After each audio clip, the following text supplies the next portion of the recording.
Hey guys, it's Justin again with another Tutorial Tuesday video. This one's going to be on how to weather your decals for weathering on your models.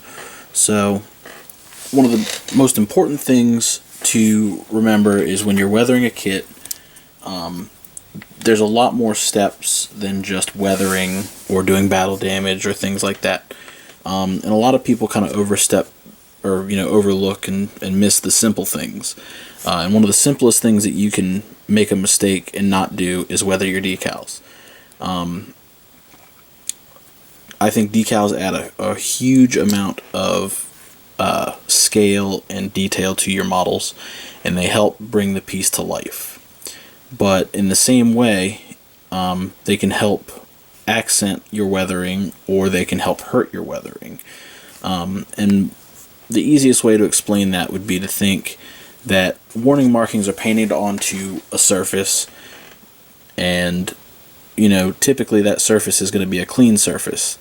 So weathering isn't going to happen around your decals, even if the way that you build or prep your model for weathering has you doing certain steps before others. Just like I've chipped this piece before I put decals on it, that doesn't mean that the decals aren't going to be messed up in some way.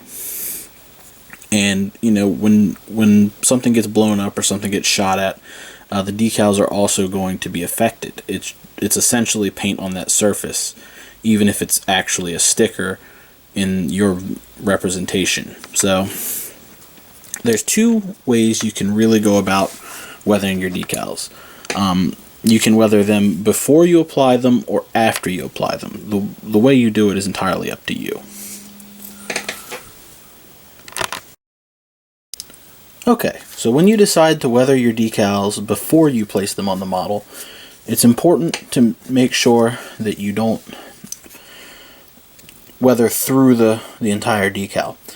The way the decals are, they're printed onto the surface, so you can pretty much just scratch them off with a knife or a toothpick, and you just kind of chip away at it a little bit, and you want to pull some of the ink off.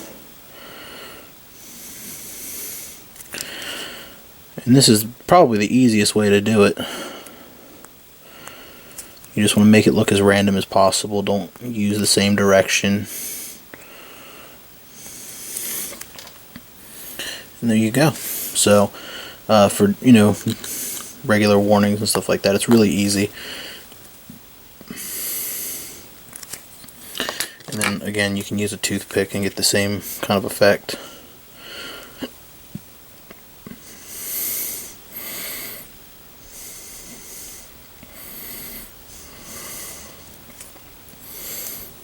Alright, so let's stick these on real quick, and we will go on to the next bit.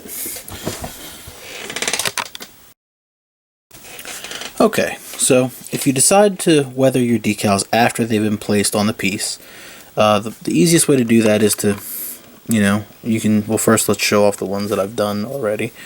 They're really easy to manipulate once they've been put on the kit.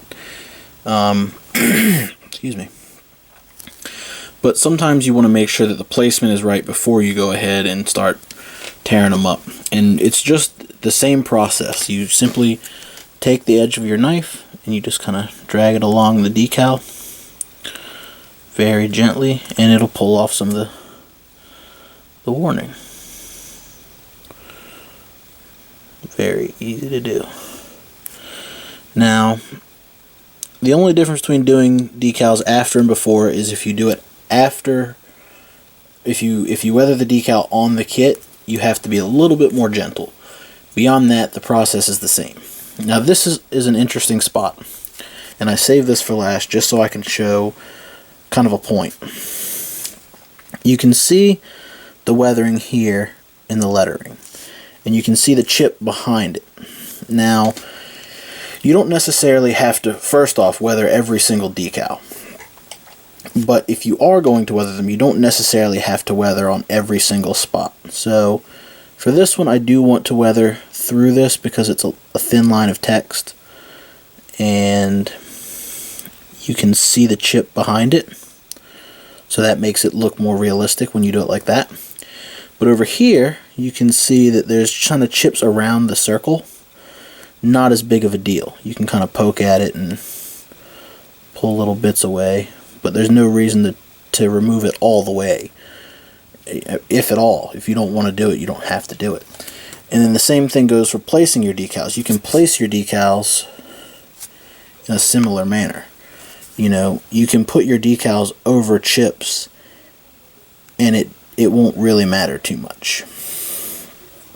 So as long as you can't blatantly see large chips through your decals, it's not a huge deal. So this is it for this tutorial. Hopefully you guys learned a little something and enjoyed. I had a lot of fun making it, and I look forward to doing the next one. So thanks for watching, and I'll see you next time. Later.